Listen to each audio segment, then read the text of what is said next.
ഒരു മറിമായ എന്നൊരു സംഭവത്തിൽ മണ്ടോദരിയുടെ മകനായിട്ട് ഇവനെ ഒരുമിച്ച് ജസ്റ്റ് ഒരൊറ്റ ഫോട്ടോയിൽ എടുത്തുള്ളൂ. പക്ഷെ ഭയങ്കര മാച്ചിങ്. ആ ഫോട്ടോ ഞാൻ ഗ്രൂപ്പിൽ പോസ്റ്റ് ചെയ്യാം. ഭയങ്കര മാച്ചിങ് തോന്നി. അതിലാണ് ഇവൻ സെലക്ട് ആയിരിക്കുന്നത്. അത് നമുക്ക് കൂടി ഒരു ഭാഗ്യമാണ്. കാരണം മറിമായ കേരളത്തിൽ ലോകം മുഴുവൻ ശ്രദ്ധിക്കപ്പെടുന്ന ഒരു ആധികാരികമായുള്ള പ്രോഗ്രാമാണ്. അതിന് മോനെ സെലക്ഷൻ കിട്ടി.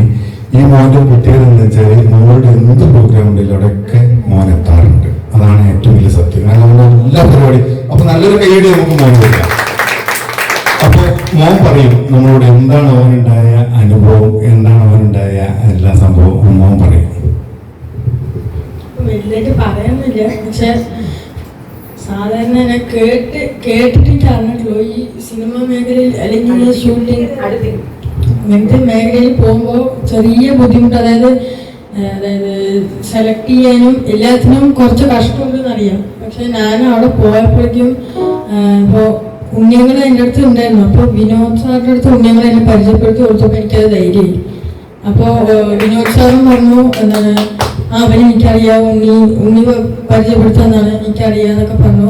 പിന്നെ അവിടെ ഉണ്ട് പാടാൻ പോകുന്നുണ്ടെന്നൊക്കെ പറഞ്ഞു. അങ്ങനെ എല്ലാവരും കാണുന്നു.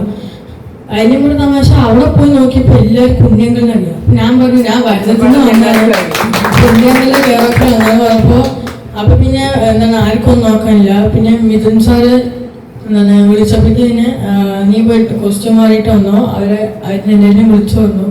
ഞാൻ ഇത് പറയാൻ വേണ്ടി വന്നപ്പോൾ ഇവര് താഴെ ഇരിക്കുന്നു. ഇത് പറയാൻ വേണ്ടി വന്നപ്പോൾ ഇതിന് ആരെയും കാണാനില്ല, ഇവരൊക്കെ മുകളിൽ പോയിരിക്കുന്നു.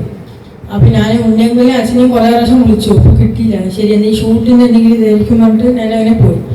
അത് കഴിഞ്ഞിട്ട് പിന്നെ ഇവര് വിളിക്കുമ്പോൾ ഞാനിവിടെ എന്താ പറയാ ലൊക്കേഷനിലായിരുന്നു. അപ്പൊ ഇവര് വിളിച്ചാൽ എനിക്ക് എടുക്കാനും പറ്റിയില്ല. അപ്പൊ കുറച്ച് കഴിഞ്ഞിട്ട് ഞാൻ വിളിച്ചു ഉണ്ണിയങ്ങളുടെ അടുത്ത് ഇങ്ങനെ പറഞ്ഞു. അവിടെ പോയി എല്ലാ ക്യാമറമാർക്കും എല്ലാവർക്കും അറിയേണ്ട ഉണ്ണി വരുന്നത് ആരാണ്. അതുകൊണ്ട് എനിക്കൊരു ധൈര്യമായിരുന്നു, ഉണ്ണിയങ്ങളുണ്ട് എന്നുള്ളൊരു ധൈര്യമായിരുന്നു. പിന്നെ ഉണ്ണിയങ്ങൾ പറഞ്ഞു എനിക്ക് ക്യാമറ അതൊക്കെ ഇഷ്ടമാണ് എന്നുള്ളത് പറഞ്ഞു. എനിക്ക് സത്യം പറഞ്ഞാൽ ഭയങ്കര ഇഷ്ടം ഈ മൂന്ന്, ഒന്ന് എന്നെ ക്രിക്കറ്റ്, പിന്നെ ക്യാമറ, പിന്നെ ആക്ടിങ്. ഈ മൂന്നെണ്ണം എനിക്ക് ഭയങ്കര ഇഷ്ടമായി.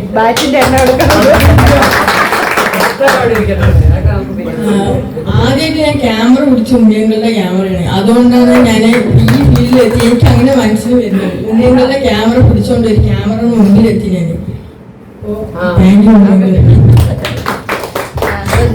അപ്പോ നമ്മള് 20 വർഷം മുമ്പേ വിനോദ് ആദ്യമായിട്ട് ക്യാമറ വെച്ചു. അവരെനിക്ക് തന്നത് ഗുരുദക്ഷിണ എന്ന ലെവലിൽ ഈ മോനെ ഏറ്റെടുത്തു. 20 വർഷം. അയ്യോ, ആ ഫോട്ടോയുടെ കാര്യം ഞാൻ പറയാം. ആ ഫോട്ടോ ഞാൻ ഗ്രൂപ്പില്ല. മണ്ടോദരിയുടെ മകനായിട്ട് അഭിനയിച്ചത്. അതിന് വിഷയം ചേച്ചി മണ്ടോദരിയുടെ മകനായിട്ട് അഭിനയിച്ചു. അവര് തന്നെ വന്ന് പറഞ്ഞു അഭിനയം സൂപ്പറായിരുന്നു. അപ്പൊ ഞാൻ അവന്റെ അടുത്ത് ചോദിച്ചു എങ്ങനെ എത്ര നന്നായി അഭിനയിച്ചു ചോദിച്ചപ്പോ മണ്ടോദരി അമ്മയാണെന്ന് വിചാരിച്ചു.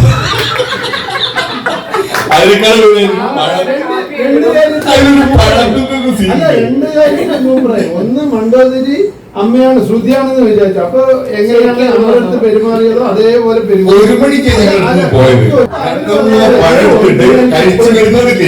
അത് നാച്ചുറലായിട്ട് ഞാൻ ക്യാമറ നോക്കരുതെന്ന് ആദ്യം പറയുന്നത്. ക്യാമറ നോക്കിയില്ല, അവൻ കൂളായിട്ട് പഴം വന്ന് കഴിച്ചിട്ട് ഓൻ വയറ് ഫുള്ള് ക്ലീനാക്കി. അതോടൊപ്പം തന്നെ ടോർച്ചൊക്കെ അടിച്ചിട്ട് ക്യാമറയിൽ നോക്കാതെ അവനവൻ്റെതായ സ്റ്റൈല് ചെയ്തു. അത് മുഴുവൻ ക്യാരക്ടർ വൈസ് ഓക്കെ. ജയചന്ദ്രൻ വാക്കാലെ ആർക്കുംപാട എന്ന ഫാമിലിയെ കുറിച്ച് നമ്മളെ കുറിച്ചൊക്കെ തുറന്ന് സംസാരിച്ചു. ഞാൻ പറഞ്ഞത് അമ്മയെ കുറിച്ചാണ്. കാരണം നമ്മുടെ ഈ ഗ്രൂപ്പിന്റെ സെലക്ഷൻ എന്ന് പറയുന്നത് അമ്മയാണ്. അമ്മയുടെ ആ ഒരു പഴയകാല ചരിത്രങ്ങളും കാര്യങ്ങളൊക്കെ ഞാൻ എടുത്തു പറഞ്ഞിട്ടുണ്ട്. കട്ട് ചെയ്ത് തോന്നിട്ടില്ലെങ്കിൽ നമുക്ക് ഷെല്ല് കാണാം. എനിക്ക് പറയാനത്ര മാത്രമേ ഉള്ളൂ, ഇത്രയും സാഹചര്യം ഒരുക്കിയിട്ടുണ്ടെങ്കിൽ ഒരു നിമിത്തം മാത്രമാണ് ഞാൻ എന്ന് മാത്രമേ ഞാൻ അവിടെ പറഞ്ഞിട്ടുള്ളൂ. കാരണം നിങ്ങൾ മാത്രമല്ല എൻ്റെ വിഷയം. കാരണം സിനിമയായിട്ട് ബന്ധപ്പെട്ട് ഞാൻ എത്തിച്ചിട്ടുണ്ട്. കാരണം വിനോദ് 20 വർഷം മുമ്പേ ഒരു ഷോർട്ട് ഫിലിമിലൂടെയാണ് ഞാൻ അവതരിപ്പിക്കുന്നത്. പക്ഷെ ഇന്ന് അവൻ വലിയ ലെവലല്ല. പക്ഷെ അവൻ മറന്നില്ല. എൻ്റെ ഒറ്റ റിക്വസ്റ്റ് ഇത് മാത്രമേ ഉള്ളൂ, വന്ന വഴി മറക്കരുത്. നിങ്ങൾ എത്ര ഉയരങ്ങളിൽ കയറുന്നോ താഴേക്ക് നോക്കുക. ചവിട്ടുപടി ആദ്യം തിന്ന ആളെ മറന്നില്ലെങ്കിൽ നിങ്ങളെ ദൈവം കൈവിടില്ല. അത് ഞാൻ തരുന്ന വാക്കാണ്, എനിക്ക് കിട്ടിയ വാക്ക്. കാരണം ഈ മനോരമയിൽ പോയിട്ട് അല്ല അവരുടെ സഹകരണമൊന്നുമല്ല എൻ്റെ വിഷയം. ഞാൻ ഫ്ലോറസിൽ ഇരുന്നിട്ടുണ്ട്, ഏഷ്യാനെറ്റിൽ ഇരുന്നിട്ടുണ്ട്, എല്ലാത്തിലും ഇരുന്നിട്ടുണ്ട്. പക്ഷെ ഒറ്റ കാര്യം മാത്രം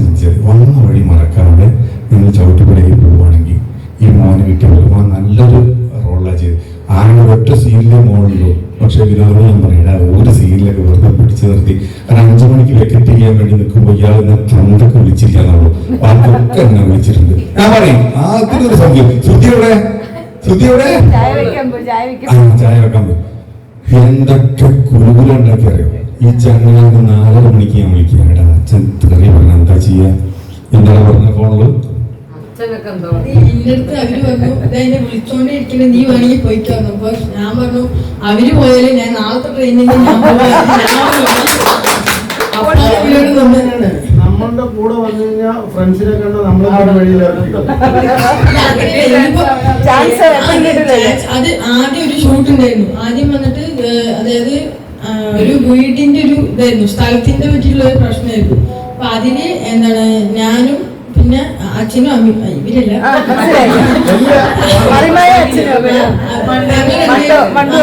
ഞങ്ങൾ 3 പേരും വീടിന് മുമ്പിൽ നിൽക്കുകയാണ്. ഒരു വാടക വീട്ടിലാണ് താമസിക്കണേ.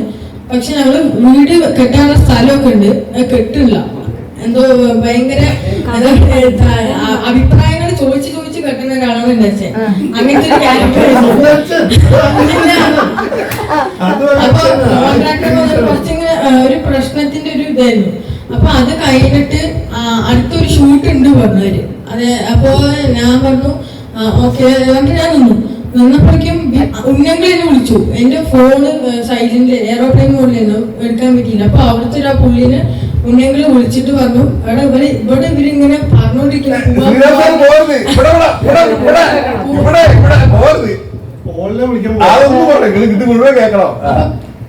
പോവാണ്ട് ഇങ്ങനെ വിളിക്കേണ്ടി പറഞ്ഞു. അപ്പൊ ഞാൻ പറഞ്ഞു ഇപ്പൊ പോയി നമുക്ക് നാളത്തെ ട്രെയിനിൽ പോവാറുണ്ട്.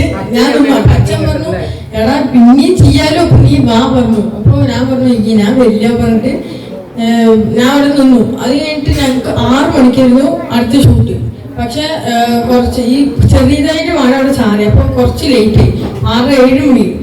7 മണിയായപ്പോ ലൈറ്റൊക്കെ സെറ്റ് ചെയ്ത് ഷൂട്ട് ചെയ്തോണ്ടിരിക്കുന്നു. അപ്പൊ എനിക്കൊരു ഈ ടൂറിനെ പറ്റി സംസാരിക്കുന്ന ഒരു ക്യാരക്ടറായിരുന്നു. അപ്പൊ എന്താ പറയാ ഇവരിങ്ങനെ എനിക്ക് ചെറിയ പേടിയുണ്ടായിരുന്നു. അതായത് ഇത്രയും ഒരു വലിയൊരു റിയാലിറ്റി ഷോയിൽ ഞാൻ ആദ്യമായിട്ടൊരു വരുന്ന മാത്രമല്ല ഇവരുടെ സ്റ്റേജിൽ കയറുമ്പോഴൊക്കെ എന്റെ കാല് വറച്ചിട്ട് നിൽക്കണേ. എനിക്ക് നല്ല പേടിയുണ്ടായിരുന്നു ക്യാമറ മുമ്പിൽ.